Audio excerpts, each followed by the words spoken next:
나 정인만은 올해 48이다. 미술대학교의 전임 강사이자 교무과장으로 급여와 복지, 수당까지 합치면 많은 사람들이 부러워할 만한 위치에 있다. 내 보고서는 항상 깔끔했고 학생들과 동료 교수들은 나를 늘 최고인 것 같다고 말했다.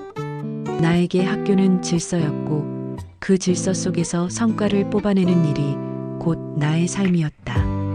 그런데 그 질서를 해치는 변수가 하나 있었다. 유광수 교수다.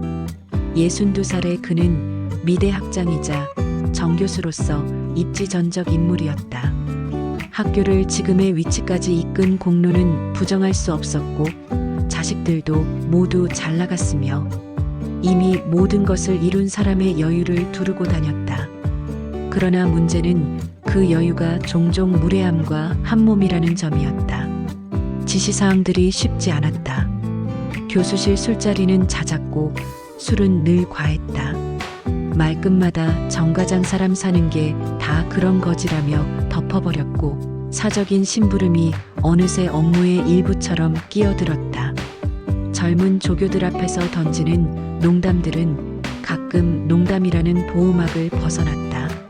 나는 그럴 때마다 숨을 고르고 예, 교수님이라 답하며 자리를 정리했다. 을과 갑의 거리. 나는 그 거리를 알고 있었다. 그날 오후 유광수 교수는 바쁜 척 스케줄표를 툭 던졌다. 책상 위에 내려놓은 흰 봉투가 미끄러져 왔다. 수급이라며 영수증은 따로 필요 없다는 뜻이었다. 정 과장 오후에 우리 집 좀 들러 사람 하나 모셔서 백화점 좀 다녀와. 내가 가면 전부 길어져. 귀찮아. 말투는 명령이었고 눈빛은 습관이었다. 나는 웃는 얼굴로 손을 모았다. 예, 교수님. 속으로는 무언가가 모래처럼 갈려내려갔다. 학교 업무 시간에 교수 부인을 모시고 백화점이라니. 선을 넘은 부탁이 오늘따라 더 노골적이었다. 전원주택의 초인종이 울렸다. 문이 삑하고 열렸다. 첫인상은 단아했다. 가벼운 인사는 예의 바르되 시선은 우를 점하는 법을 아는 사람. 그러나 그 젊음 위에 재력과 지위의 그림자가 누워 있었다. 시간 맞춰 오셨네요, 과장님. 말끝에 붙는 님이 어쩌면 손님이라기보다 기사에게 붙이는 정중함처럼 들렸다. 그녀의 이름은 유연서. 32처럼 보이지만 42이라고 했다. 차문을 여는 손이 어색했다. 나는 운전석에 앉아 백미러로 그녀를 흘기 보았다. 무채색 린넨 원피스와 짧은 스커트, 차분한 메이크업이 오히려 눈을 붙잡았다. 교수와 재혼한 사람이라는 사실이 그녀의 외모를 과장시키는 건지 아니면 나의 시선이 이미 흔들리고 있는 건지 구분이 잘 안 갔다. 백화점 지하 주차장으로 내려가며 나는 마음속 줄자를 꺼내 들었다. 일이다. 오늘도 일이다. 태도와 동선을 관리하고 시간을 줄이고 영수증을 챙겨라. 익숙한 문장들이 내 속도를 정리했다. 엘리베이터 문이 열리고 향이 다른 공기가 쏟아졌다. 유연서는 길을 아는 사람처럼 걷는 법을 알았다. 매장을 고를 때 망설임이 적었고 직원에게 요구할 때 단호했지만 예의는 지켰다. 그 사이사이 그녀는 가끔 물었다. 이건 과장님이 보기엔 어때요? 나는 적정 거리를 떠올리며 대답했다. 고급스럽습니다. 행사 자리에도 무난하고요. 그녀는 미소를 얹었다. 그 미소에는 상대의 반응을 읽는 단련이 있었다. 피팅룸 앞 소파에 앉아 대기하는 동안 나는 휴대폰 화면만 들여다봤다. 회의 알림, 승인 요청, 배송 일정. 익숙한 단어들이 현실을 다시 붙잡아주는 줄 알았다.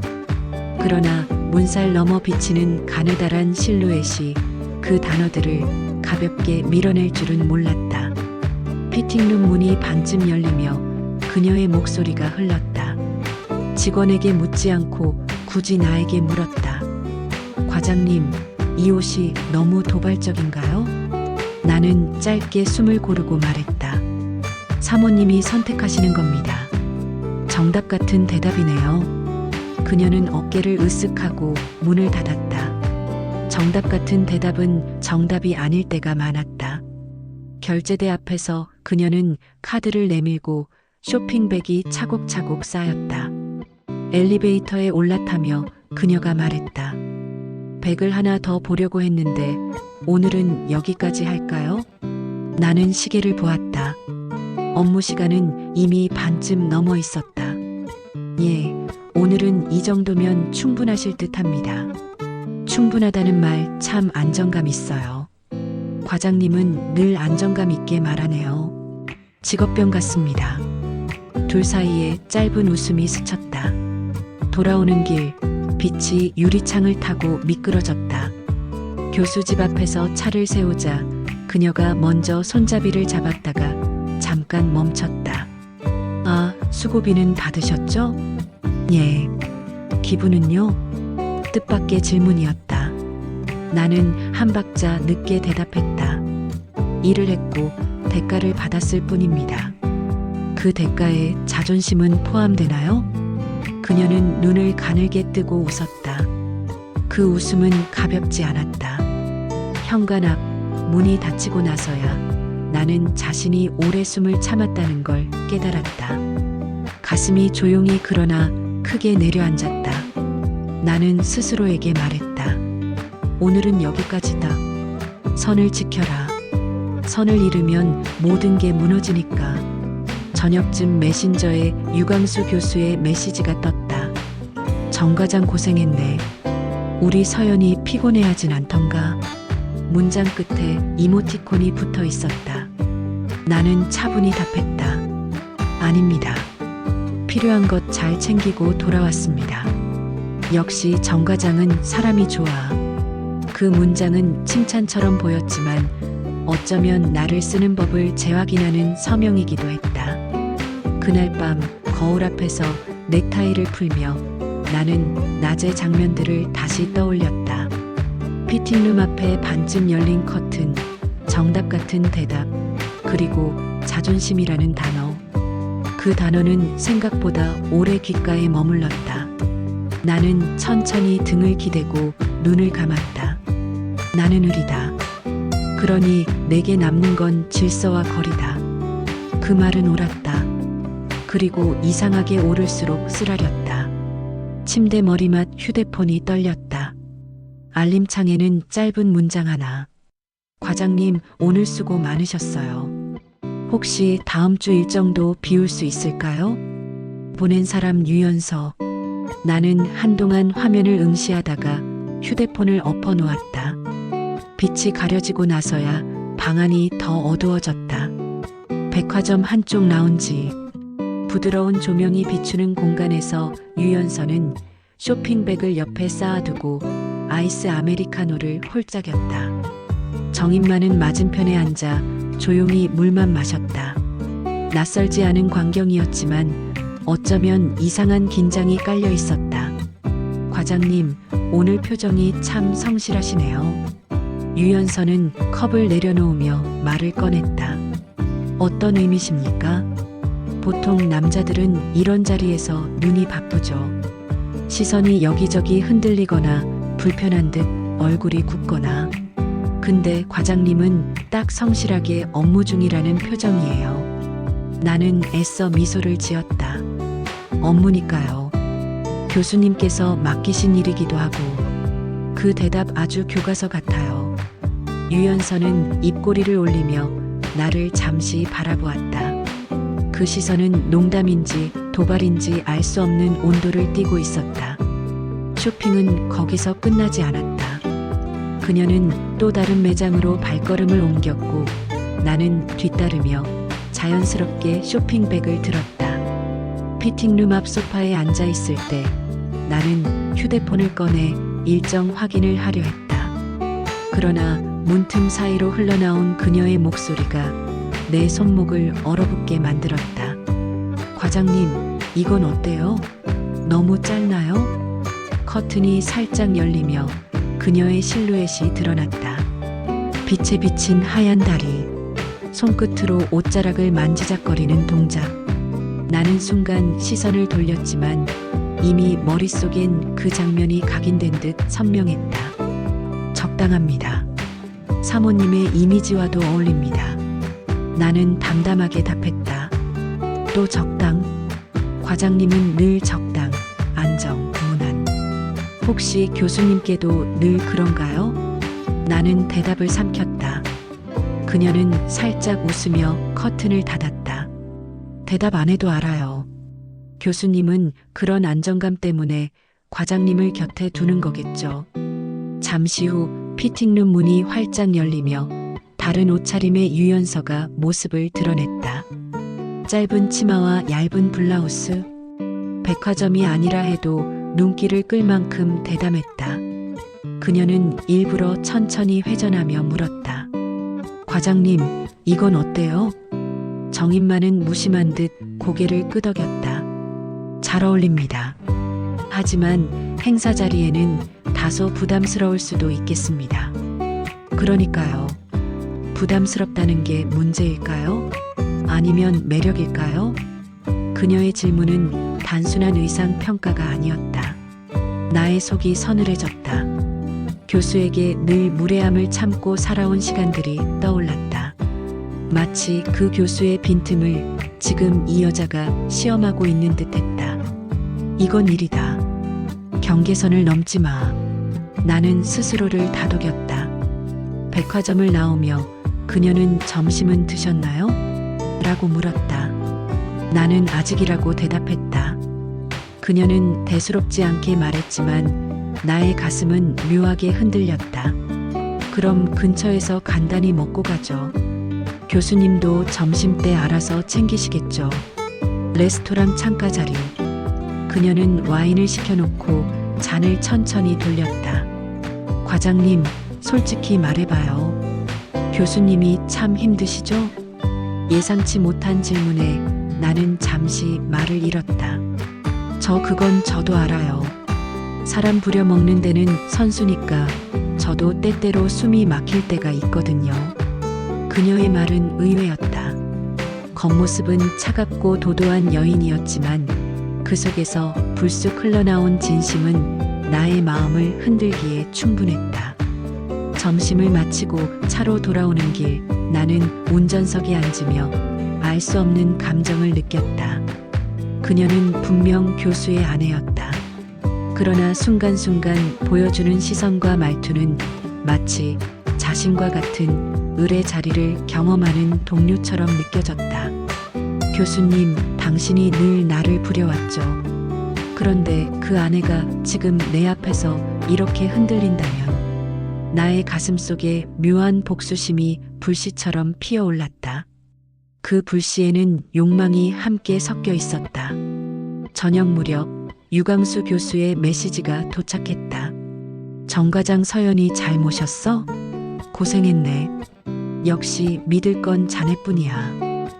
그 문장은 칭찬이었지만 나는 이상하게 씁쓸한 웃음을 지었다. 그 순간 또 다른 메시지가 올렸다. 유연서였다. 오늘 수고 많으셨어요. 혹시 다음엔 저녁 자리까지 함께 해줄 수 있을까요? 나는 한동안 화면을 응시하다가 휴대폰을 천천히 내려놓았다. 가슴속 불씨가 더 이상 작은 불꽃으로 머물지 않을 거라는 걸 나도 알고 있었다. 쇼핑을 마치고 돌아온 길, 차 안의 공기는 묘하게 달아올라 있었다. 유연서는 창가에 시선을 둔 채 말없이 손톱을 매만지고 있었다.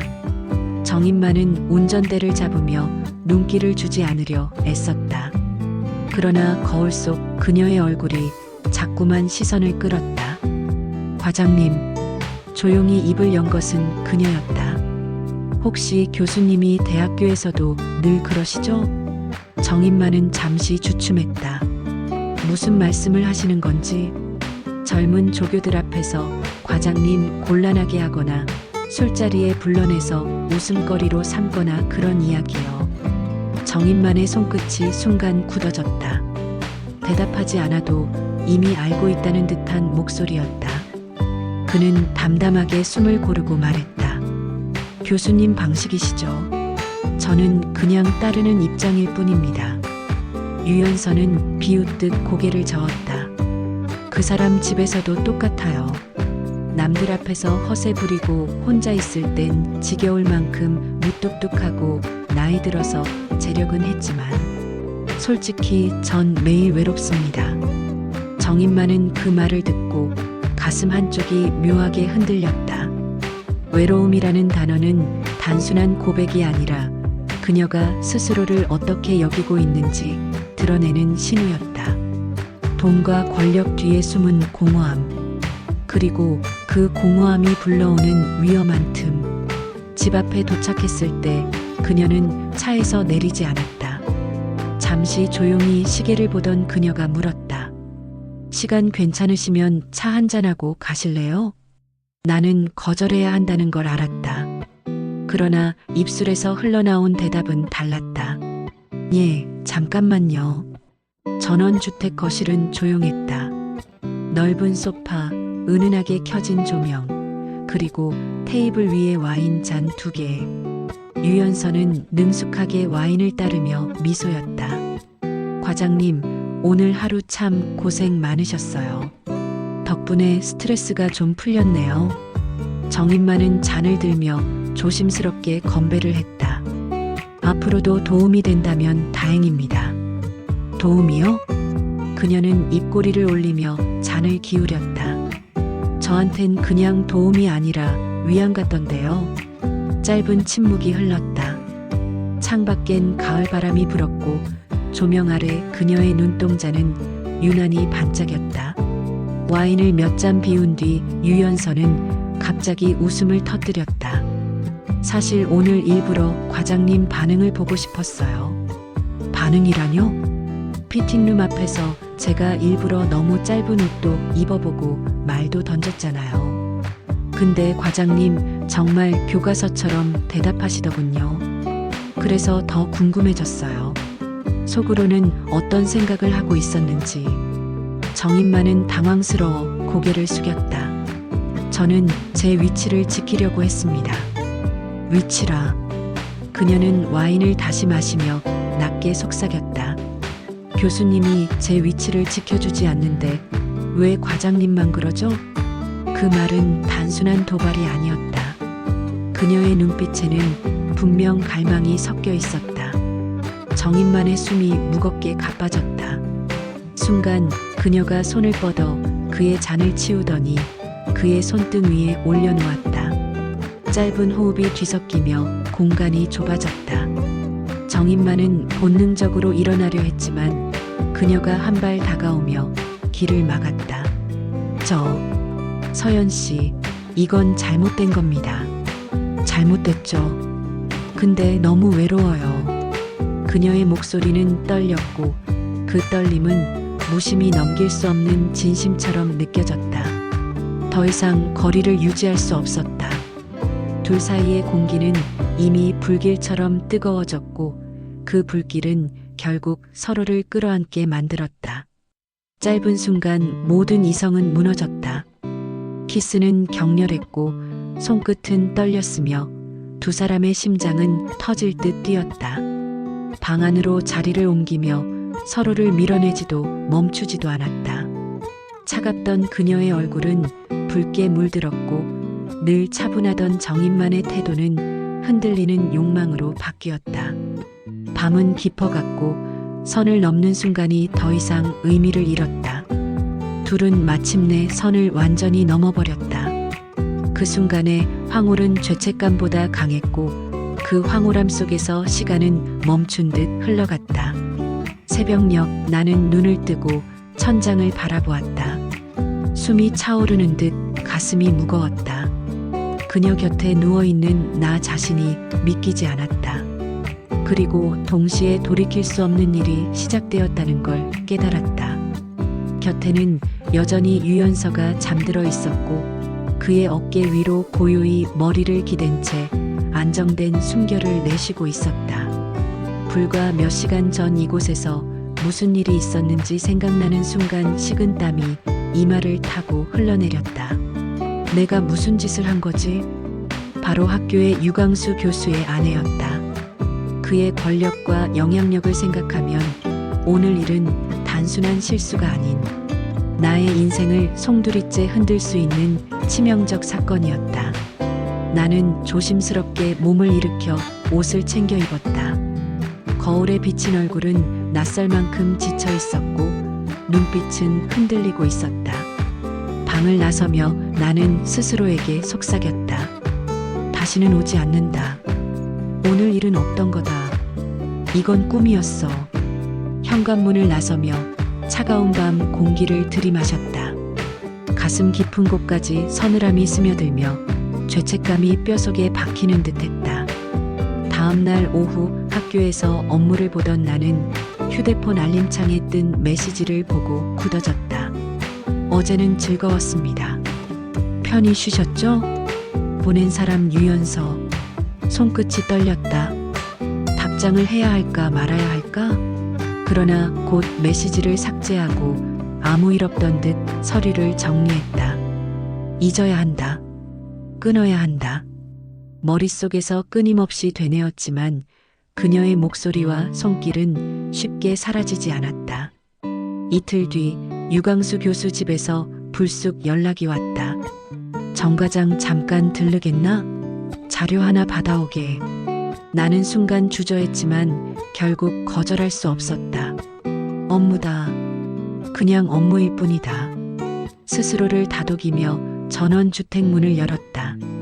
그녀는 현관에서 기다리고 있었다. 짙은 네이비 원피스. 무심한 듯 단정한 차림. 표정은 의외로 차분했다. 오셨군요. 과장님, 서류는 안에 있어요. 그녀는 짧게 말하며 그를 안내했다. 마치 며칠 전의 일은 아무것도 없었던 듯 대담하고 차가운 태도였다. 정인 많은 속으로 안도하면서도 어쩌면 모를 씁쓸함을 느꼈다. 그녀가 아무렇지 않게 굴면 자신도 쉽게 벗어날 수 있을 거라 믿었기 때문이다. 서류를 건네받고 나가려는 순간 그녀가 불쑥 던진 말이 발걸음을 멈추게 했다. 과장님, 그날 일 후회하시나요? 정인만은 뒤돌아 그녀를 바라보았다. 눈빛은 여전히 차분했지만 그 속엔 알 수 없는 미묘한 흔들림이 있었다. 저는 어떤 일로 하고 싶습니다. 그의 대답은 단호했다. 후회라는 말보다 두려움이 더 크니까요. 유연서는 잠시 웃었다. 그 웃음은 조소인지 체념인지 알 수 없었다. 역시 과장님답네요. 늘 정답 같은 대답. 그녀는 서류를 정리하며 담담히 덧붙였다. 좋아요. 저도 아무 일 없던 걸로 하죠. 그러니 걱정 마세요. 집을 나서는 길 나는 가슴이 무겁게 죄어왔다. 그녀가 이렇게 쉽게 선을 긋는다면 이제 정말 끝낼 수 있을 거라 믿고 싶었다. 하지만 마음 한켠에서는 왜 이렇게 허무하지? 라는 목소리가 떠나지 않았다. 나는 차에 올라 엔진을 켜며 깊은 숨을 내쉬었다. 좋다. 이렇게 끝내자. 이제는 다시는 그 집에 가지 않는다. 그러나 모서리에 놓인 휴대폰이 그 다짐을 비웃기라도 하듯 진동했다. 화면에는 단 한 줄의 메시지가 떠 있었다. 과장님, 정말 다시는 안 오실 건가요? 다시는 그 집에 가지 않겠다고, 다시는 교수의 아내와 같은 공간에 서지 않겠다고. 나는 자신에게 수십 번도 더 맹세했지만 현실은 그렇게 단순하지 않았다. 손끝이 얼어붙은 듯 멈췄다. 답장을 하지 말아야 한다는 걸 알았다. 삭제 버튼을 누를까 고민하다가 결국 휴대폰을 주머니에 넣고 건물 밖으로 나섰다. 차가운 밤 공기가 나의 결심을 더 단단하게 해줄 거라 믿었다. 하지만 며칠 뒤 예상치 못한 상황이 터졌다. 유광수 교수가 불쑥 나를 불러내 술자리를 만들었다. 정 과장, 지난번도 그렇고 요즘 고생 많지? 술잔을 기울이며 교수가 말했다. 서연이도 자네 칭찬을 하더군. 그 말 한마디에 나의 심장이 철렁 내려앉았다. 칭찬이라니. 무슨 맥락에서 그녀가 무슨 말을 한 걸까? 혹시라도 그날 밤에 일이 흘러나온 건 아닐까? 술자리가 끝난 뒤 택시에 몸을 실으며 다시 메시지가 도착했다. 오늘 교수님과 즐겁게 드셨나요? 앞으로 제 말 잘 들어주셔야겠네요. 문장을 읽는 순간 뒷덜미에 식은땀이 맺혔다. 협박 같기도 하고 농담 같기도 한 애매한 문장이었다. 그러나 나는 본능적으로 알았다. 이건 가볍게 넘길 수 있는 게 아니라는 걸. 다음 날 오후 유연서에게서 전화가 왔다. 과장님, 시간이 있나요? 내일 좀 도와주셔야겠어요. 저 바쁜데요. 바쁜 건 알지만 교수님께 제가 부탁하면 과장님 일정은 금방 조정되겠죠? 짧은 정적. 나는 아무 말도 할 수 없었다. 그녀는 대답을 기다리지 않고 말을 이었다. 내일 오전 10시 집 앞으로 와주세요. 늦지 말고요. 뚝. 남겨진 건 불안한 침묵뿐이었다. 다음 날 나는 결국 전원주택 현관 앞에 서 있었다. 이건 내 선택이 아니다. 그녀가 강제로 끌어들인 거다. 스스로 변명을 중얼거리며 초인종을 눌렀다. 문이 열리자 유연서는 미소를 지었다. 그 미소에는 지난번의 차가움 대신 묘한 자신감과 여유가 깃들어 있었다. 오셨네요. 역시 과장님은 착하세요. 안 오시면 교수님께 말하려고 했는데.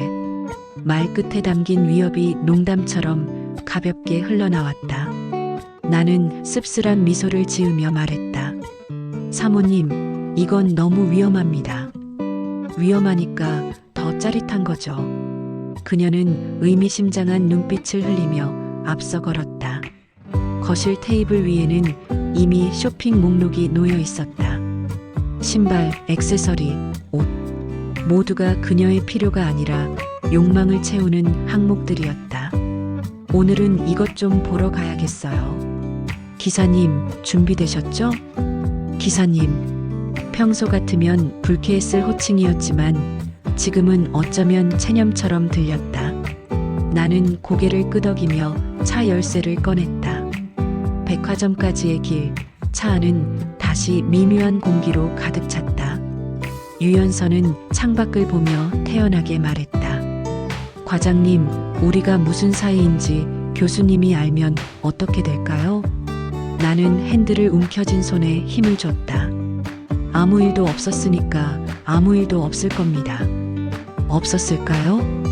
그녀는 옅은 미소를 지었다. 과장님, 눈빛은 이미 많은 걸 말해주는데. 나는 답하지 않았다. 그러나 마음속 깊은 곳에서는 인정할 수밖에 없었다. 그녀가 말하는 건 사실이었다. 나는 이미 선을 넘었고 그 순간부터 벗어날 수 없는 굴레에 들어온 것이다. 쇼핑몰 주차장에 차를 세우며 나는 스스로에게 중얼거렸다. 노예 같은 거지. 그녀의 노예. 차문을 닫는 순간 유연서가 천천히 나를 향해 웃었다. 그 웃음 속에는 차갑고도 달콤한 올가미가 숨어 있었다. 나는 매일같이 다짐했다. 오늘까지만, 이번까지만, 다시는 엮이지 않겠다. 그러나 그 다짐은 늘 하루를 넘기지 못했다. 유연서의 전화 한 통, 메시지 한 줄이면 모든 결심은 무너져 내렸다. 어느 날 오후 나는 회의 준비로 바쁘게 자료를 정리하고 있었다. 그때 휴대폰이 진동했다. 과장님, 지금 바로 올 수 있나요? 나는 일부러 답을 미뤘다. 오늘은 안 된다. 학교 일이 우선이다. 그러나 불과 10분 뒤 또 다른 메시지가 도착했다. 안 오시면 지난번 일 교수님께 말씀드릴 수밖에 없겠네요. 손끝이 굳어졌다. 심장이 땅속으로 가라앉는 듯한 압박감. 나는 결국 자리에서 일어나 가방을 챘다. 회의 준비는 동료에게 넘겨 후배에게 짧게 지시한 뒤 발걸음을 재촉했다. 전원주택에 도착했을 때 유연서는 창가에 앉아 차를 마시고 있었다. 그녀는 천천히 잔을 내려놓으며 미소를 지었다. 오셨군요. 역시 과장님은 착하세요. 사모님, 이건 너무합니다. 나는 억눌린 목소리로 말했다. 저도 제 인생이 있고 제 자리가 있습니다. 이렇게까지 부르시면. 그녀는 말을 끌듯 낮게 웃었다. 그 웃음이 그 어떤 협박보다 무거웠다.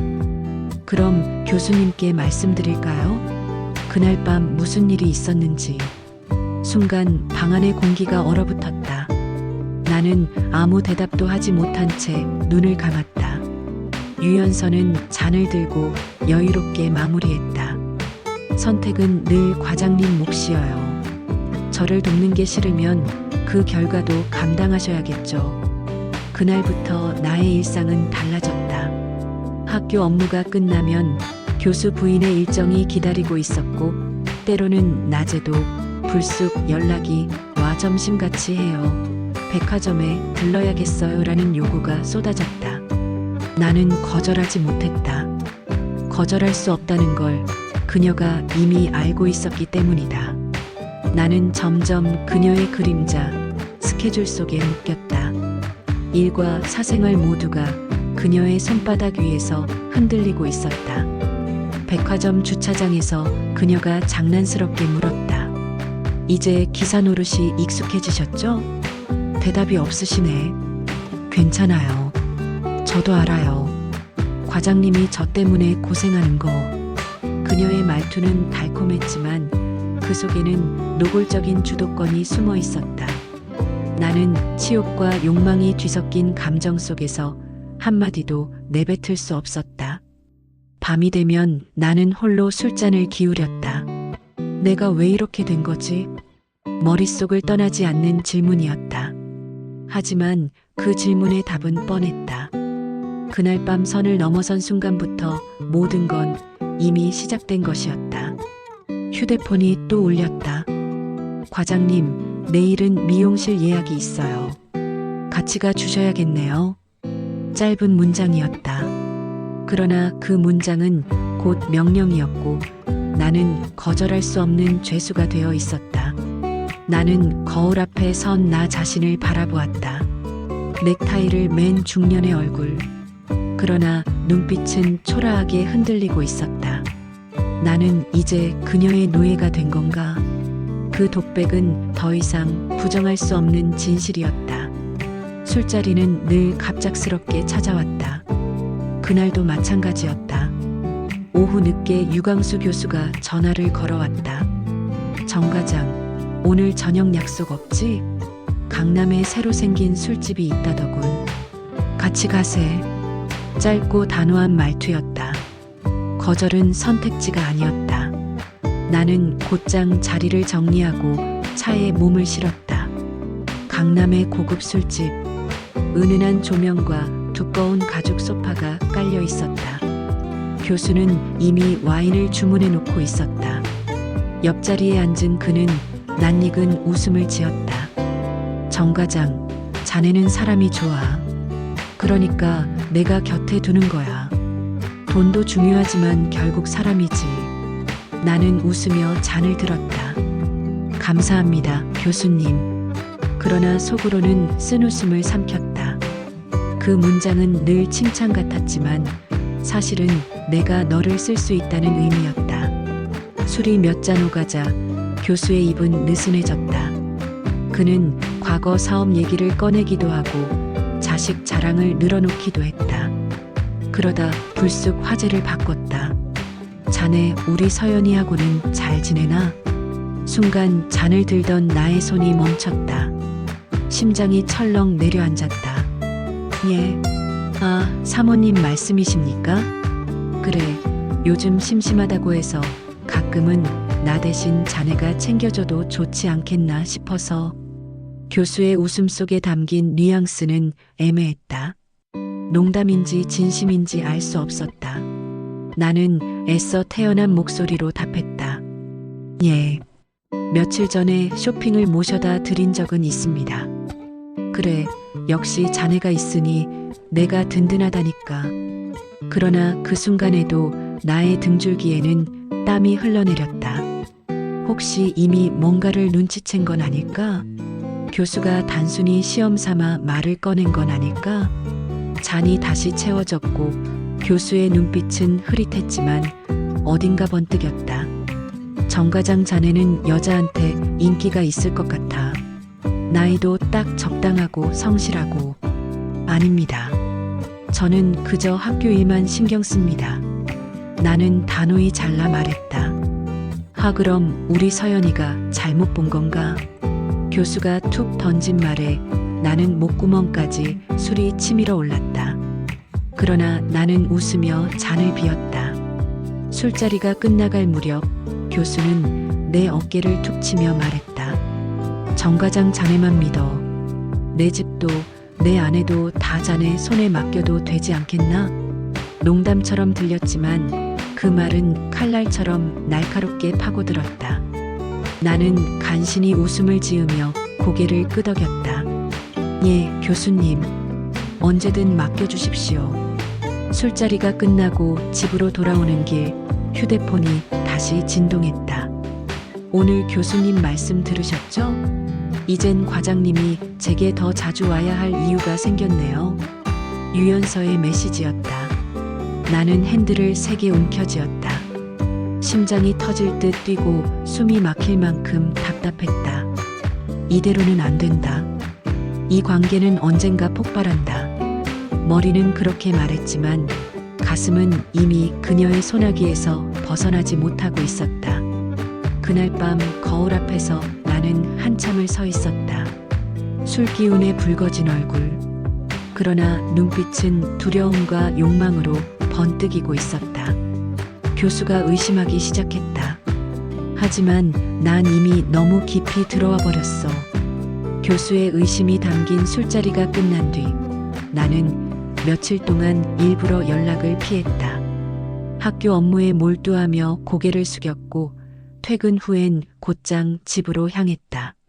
술도 입에 대지 않고 전화기도 일부러 꺼두었다. 이젠 끝이다. 더 이상 끌려다니면 내 인생이 무너진다. 스스로를 다독이며 버티려 했다. 그러나 고요한 집안, 불 꺼진 방 안에 앉아 있으면 자꾸만 그녀의 눈빛과 목소리가 귀를 때렸다. 사흘되던 날 결국 메시지가 도착했다. 과장님, 저 외롭습니다. 오늘 밤 1시간만 와주실 수 없나요? 이번엔 협박이 아니었다. 단순한 부탁처럼 보였다. 그 문장은 오히려 더 위험했다. 나는 한참을 휴대폰을 쥔 채 망설였다. 결국 발걸음은 전원주택을 향하고 있었다. 집안은 여전히 고요했지만 오늘의 유연서는 달랐다. 화려한 옷도 도발적인 화장도 없었다. 회색 가디건에 머리를 묶은 평범한 42살 여인이 거기 서 있었다. 왔군요. 그녀의 목소리는 낮고 차분했다. 이번엔 협박하려고 부른 게 아닙니다. 그냥 사람 냄새가 그리워서요. 정인만은 놀란 눈빛으로 그녀를 바라보았다.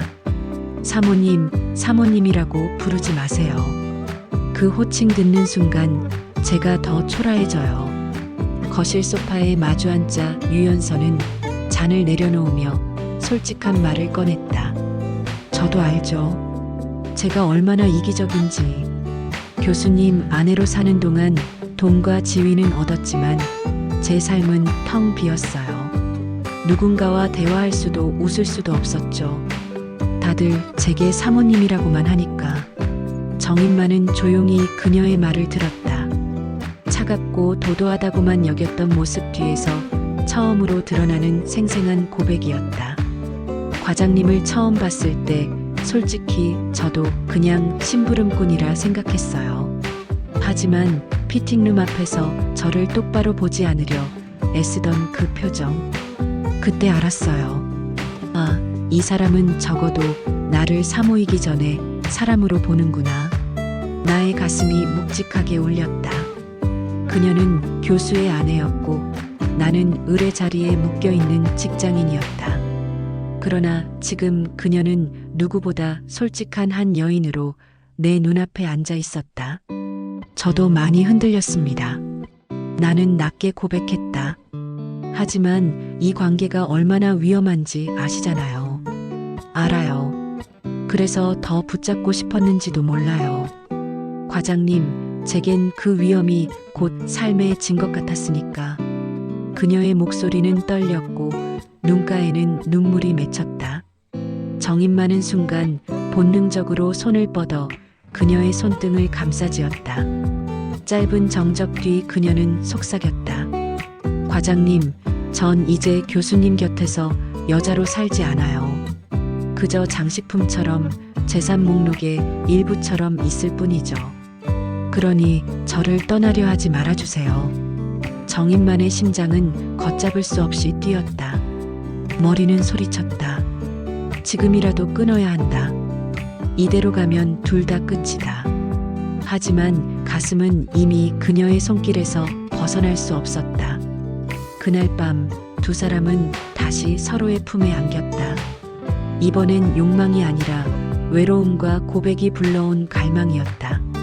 서로의 숨결에 기대어 마치 오래전부터 알고 지낸 연인처럼 얽혔다. 그러나 행복감이 찾아올수록 나의 가슴속 깊은 곳에서는 또다시 두려움이 솟구쳤다. 이제 정말 빠져나갈 수 없겠구나. 새벽 창밖에 희미한 빛이 번져올 때 나는 홀로 눈을 뜬다. 곁에서 잠든 유연서의 얼굴은 평온했지만 그 평온이 오히려 두려움을 더 키웠다. 이 관계를 끝낼 수 있을까? 아니면 끝내는 순간 모든 게 무너질까? 나는 잠을 청하지 못한 채 천천히 눈을 감았다. 가을비가 내리던 금요일 밤, 나는 또다시 전원주택에 와 있었다. 이미 이 집의 초인종 소리와 자동문이 열릴 때의 삑 하는 소리에 익숙해져 있었다. 익숙하다는 사실 자체가 나를 더 괴롭혔다. 거실 불빛 아래 앉아있는 유연서는 와인을 따르며 미소를 지었다.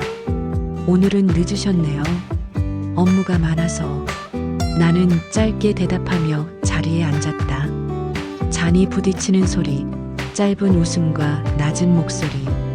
우리는 이미 서로의 숨결을 알아버린 사이였다. 그러나 오늘따라 불안감은 한층 더 짙게 깔려 있었다.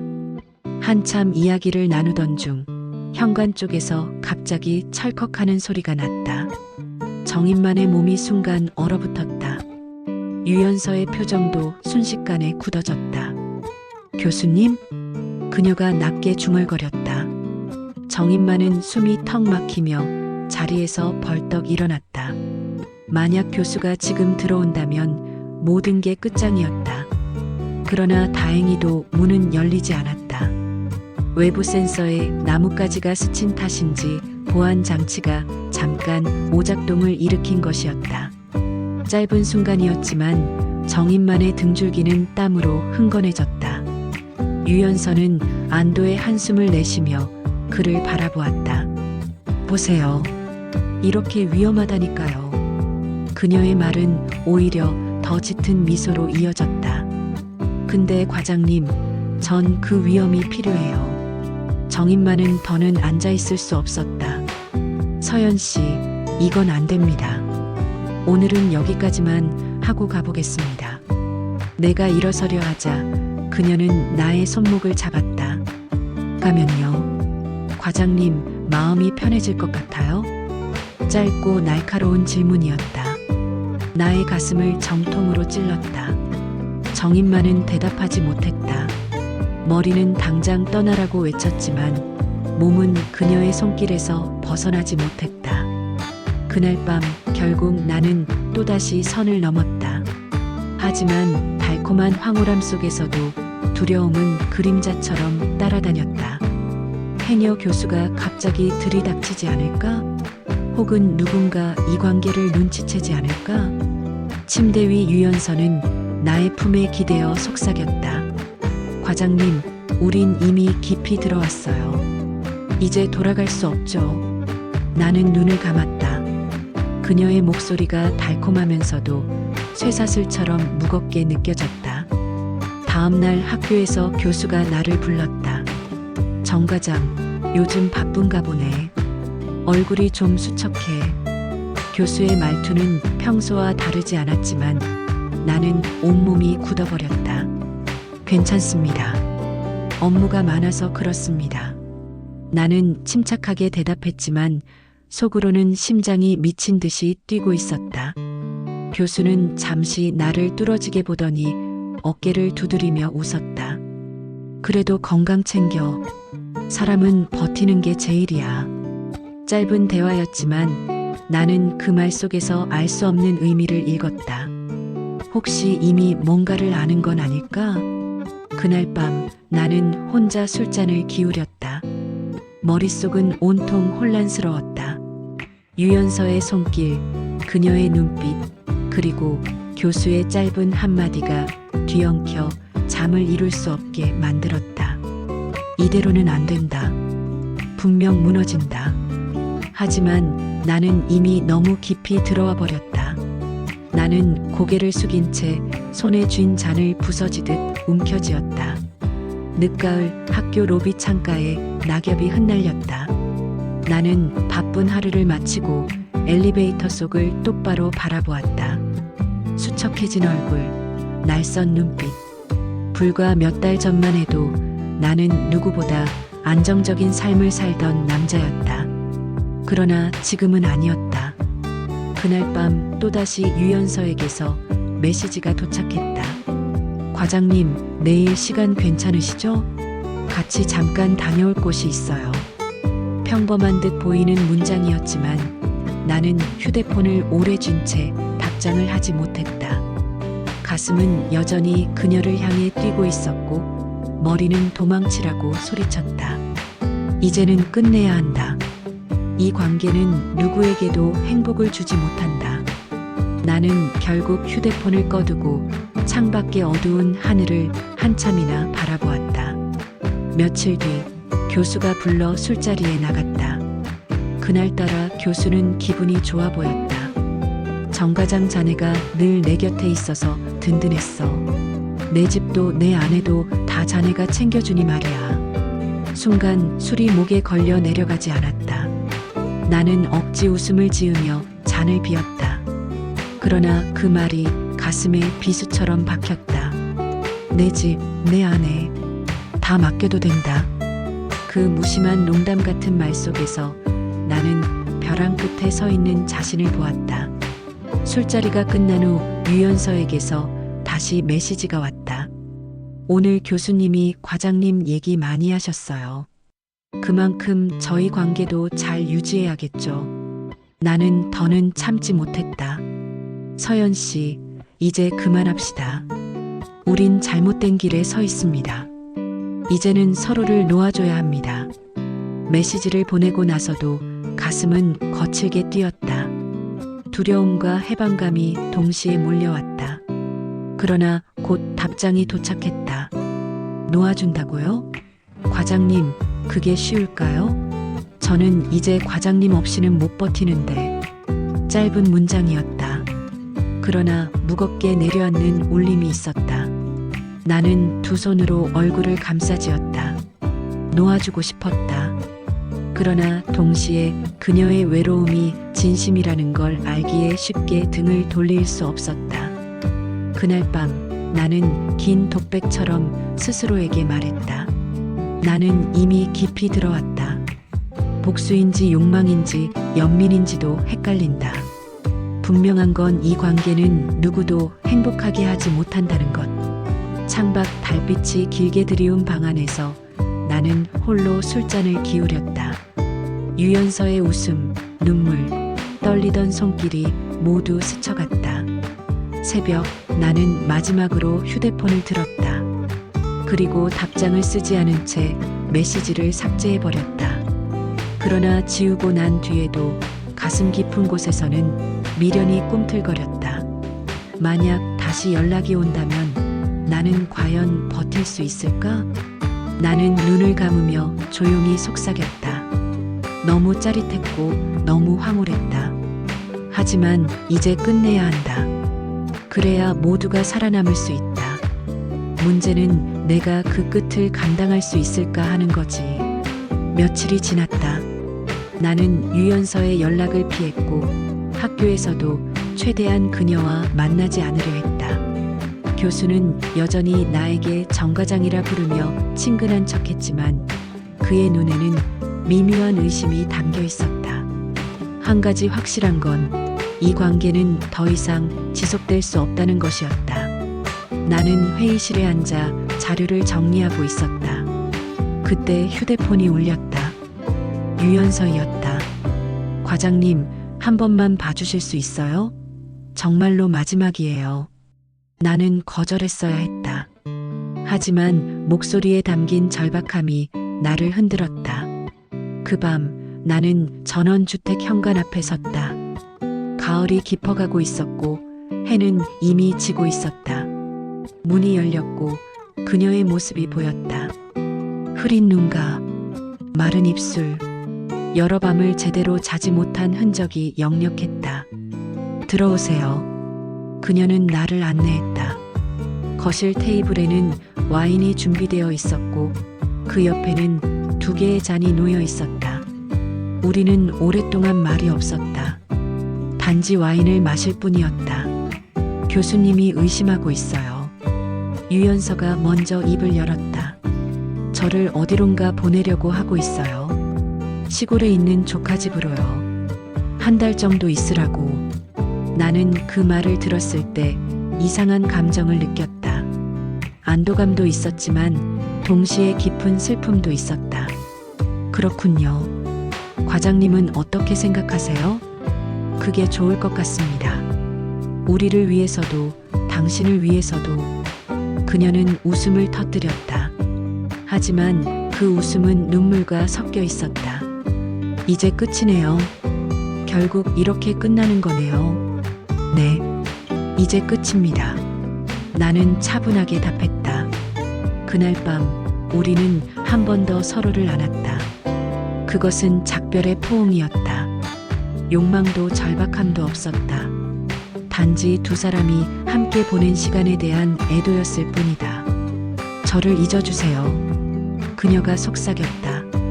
아니, 그럴 수는 없을 것 같습니다.